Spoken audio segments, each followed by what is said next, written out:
Hi, thank you for joining us today. What we're going to do is a market update and technology update in a number of different areas.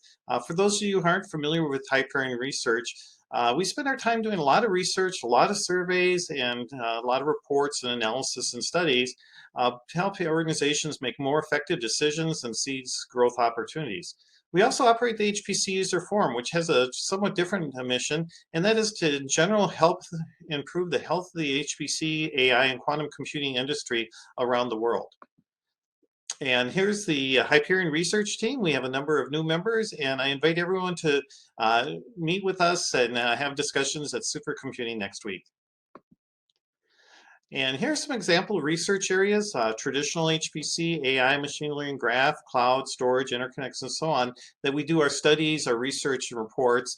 Each year, we have to do roughly 85 to 90 separate reports. And at any point in time, we have between 10 and 12 studies going on in each of these areas.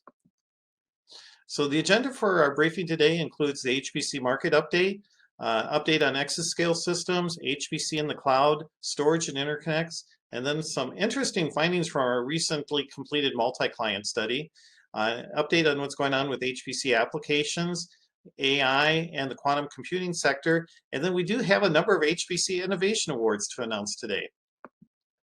And with that, I'd like to start with the HPC market update. So some of the top trends that are happening right now, the first half of 2022 is looking a little soft. Last year, 2021 grew fairly well at 9%. But right now, the supply issues are holding back the first half of 2022. But we do still expect the second half to come on much stronger. So we're expecting, the full year to show some decent growth. This upper end of the market, the supercomputers are continuing to grow a bit better. They grew 5% in the first half of the year. And there are a number of high growth areas which we'll be covering. The AI, machine learning, deep learning areas are growing at close to 30% a year. Using cloud store and HPC workloads are growing between 17 to 19% a year. And you'll see that GPUs and storage are in very high growth rates too. And software continues to be a major issue and an area that needs improvement. These last two bullets here really are the two big constraints we see in the market, and that is the need to modernize software and the lack of technical experts in the industry. So looking back at the last full year, 2021, this is what the overall HPC market looks like, including on-prem services and then cloud computing. And you can see the market was very robust. It just came in shy of $35 billion. And here are the different components, the on-prem servers, storage, middleware, application, and repair services, and then the cloud computing portion, which is now 14.7% of the market. And this is looking at the on-prem servers split by our supercomputers, divisional, departmental, and work group. And the on-prem servers were roughly $15 billion, with supercomputers coming in very strong at close to $7 billion. And this is that on-prem server market split by the different vendors. Dell and HPE continue to be the market leaders, with HPE being the largest of them. We're also seeing some fairly strong strength in the Chinese providers, Penguin, and a number of the other providers in the market. And then looking at the different verticals, I've always been amazed, and everyone has heard me say this many times, how many individual verticals are over $1 billion, and then we actually have two that are over $2.5 billion. So some tremendous growth in the different verticals. And then looking at the broader market beyond the servers, the on-prem storage, middleware, application, and services increases the market last year to almost $30 billion with those components. Storage continues to be the highest growth of these sectors here. And with that, I'd like to just speak to our market forecast. This is our current market forecast for the on-prem servers. You can see it's growing roughly 7%, with the divisional showing some fairly high recovery numbers too in this, and departmental. The only sector that's showing the most pressure is workgroup. And each time the economy goes soft or bad, the workgroup sector gets hit the most and takes the longest to recover. And we're also in a situation where a number of workgroup buyers are looking to the cloud, and they found the cloud offers some very substantial opportunities for them. And so we're seeing both the economic pressures in the workgroup and movement to the cloud.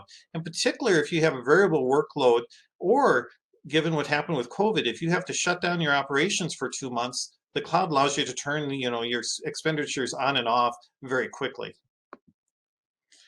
So we're often asked how well we do our forecast. Because of COVID and all the uncertainties, we switched to a quarterly forecast. We're now going back to half-year forecast. This is a chart showing, 6 of our forecasts during the COVID period. And our initial expectation of COVID was going to be extremely negative to the market. You can see the red line there where it downturned.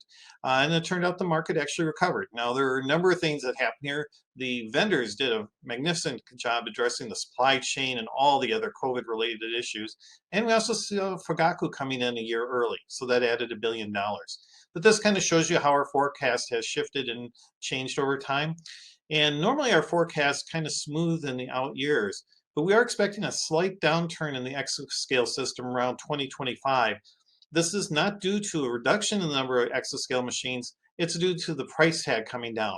Fugaku came in at $1 billion, which was pre-exascale. The US first 3 were around 600 million, and we expect that to migrate down to more like 350 million in the future.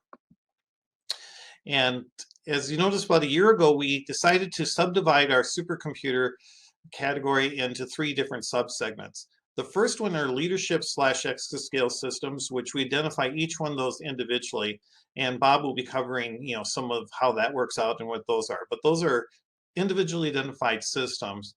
And then we have large supercomputers, which are all the machines that are 3 million and above. And then the entry-level ones are 500,000 to 3 million. And you can see here's where the trend is taking place in the market. And with that, I'd like to spend just a few minutes to talk about some of the very high growth areas in the market right now. I mentioned that cloud computing is very strong, AI with machine learning, deep learning, but also the new processor types and the accelerators and GPUs are going very strong, exascale and quantum. So I'm going to spend a little time on the first few of these.